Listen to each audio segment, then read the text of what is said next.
A great society for the American people and their fellow men elsewhere was the vision of Lyndon B. Johnson. In his first years of office, he obtained passage of one of the most extensive legislative programs in the nation's history. Maintaining collective security, he carried on the rapidly growing struggle to restrain communist encroachment in Vietnam. Johnson was born on August 27, 1908, in Central Texas, not far from Johnson City, which his family had helped settle.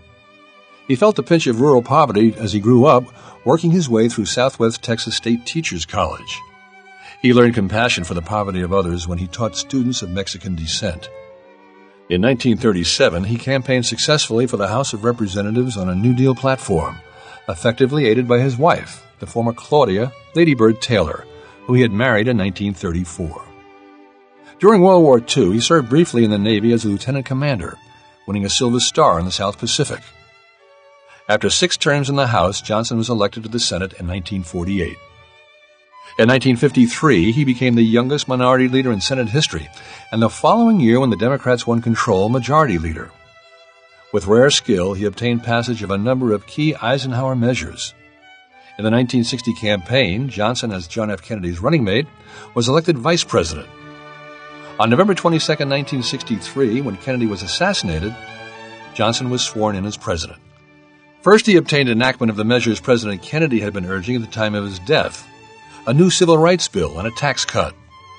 Next, he urged the nation to build a great society, a place where the meaning of man's life matches the marvels of man's labor.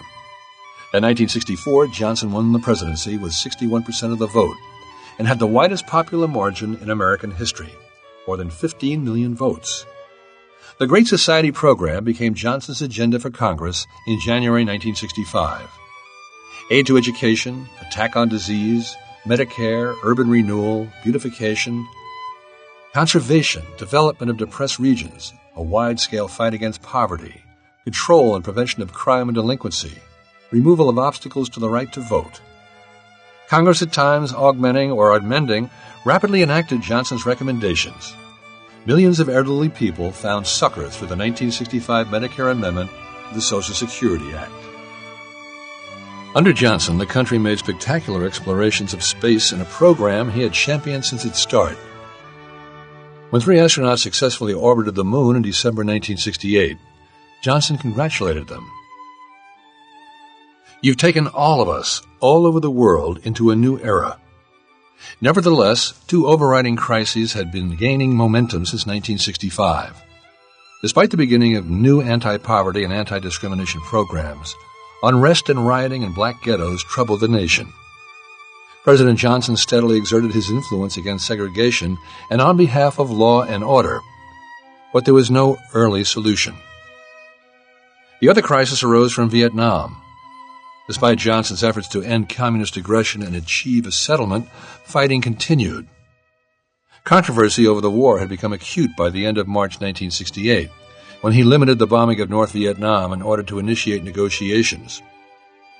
At the same time, he startled the world by withdrawing as a candidate for re-election, so he might devote his full efforts, unimpeded by politics, to the quest for peace.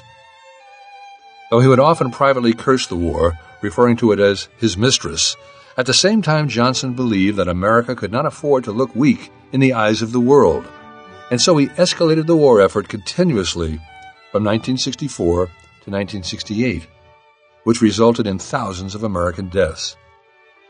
At the same time, Johnson was afraid that too much focus on Vietnam would distract attention from his Great Society programs.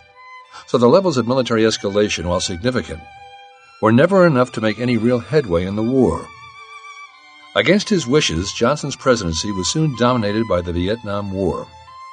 As more and more American soldiers and civilians were killed in Vietnam, Johnson's popularity declined, particularly in the face of student protests.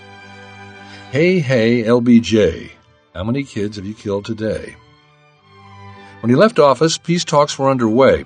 He did not live to see them successful, but died suddenly of a heart attack at his Texas ranch on January 22, 1973.